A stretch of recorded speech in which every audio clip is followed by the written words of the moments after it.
In Washington today, President Obama used his sharpest language yet as he repeated that he would use military force to stop Iran from building an atomic bomb, but only as a last resort.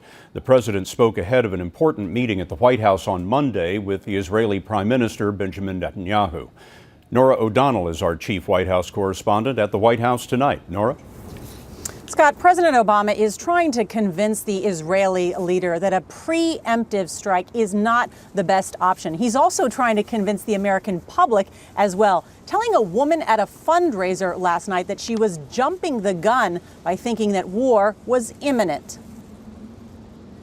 Nobody's announced a war, young lady, so...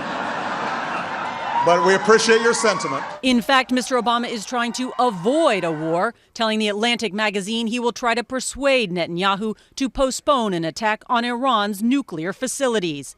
At a time when there is not a lot of sympathy for Iran and its only real ally, Syria, is on the ropes, he said, do we want a distraction in which suddenly Iran can portray itself as the victim? The president wants to assure Israelis that a military option is on the table if sanctions fail. I think that the Israeli government recognizes that. As President of the United States, I don't bluff. For his part, the Israeli Prime Minister said today he will do what he deems necessary. We reserve the right to defend ourselves against a country that calls and works for our destruction. Veteran diplomat Dennis Ross is the former Middle East envoy. What do you think the president meant when he said, I don't bluff?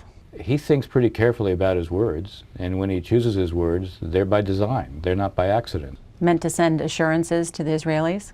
I think he meant to send a message to everybody, not just the Israelis.